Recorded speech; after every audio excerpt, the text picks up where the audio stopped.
Otto Warmbier, the young American student who recently returned home after being released by North Korea, has died of brain damage. This comes a week since he was freed from a detention center in the regime. He was in a coma when he reached U.S. soil. It's now looking likely President Donald Trump will seek tougher actions against the reclusive state. Soo-young has the full story. The death of an American student detained for 17 months in North Korea has triggered outrage among U.S. officials, giving rise to speculation that Washington will get tougher on the regime.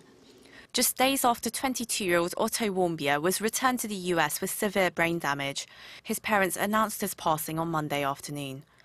They believe their son's critical condition and death were caused by what they call the awful torturous treatment he'd received under the North Korean regime after it sentenced him to 15 years of hard labor for allegedly stealing a political poster from a hotel while on holiday. Upon hearing the news, President Trump condemned the brutality of the North Korean regime, saying that it does not respect the rule of law or basic human decency. He said in a statement that the tragedy has deepened his government's determination to prevent similar incidents in the future. Secretary of State Rex Tillerson also spoke out against Pyongyang, saying that the U.S. holds it accountable for Warmbier's unjust imprisonment.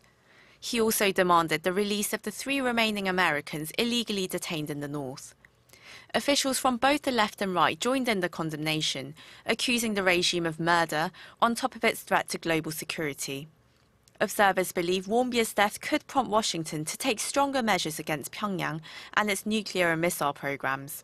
The Secretary of State has already suggested a ban on Americans traveling to the north. And with the annual diplomatic and security talks between Washington and Beijing set to take place on Wednesday, the Secretary Department's acting Assistant Secretary Susan Thornton said upping pressure on North Korea will be at the top of the agenda.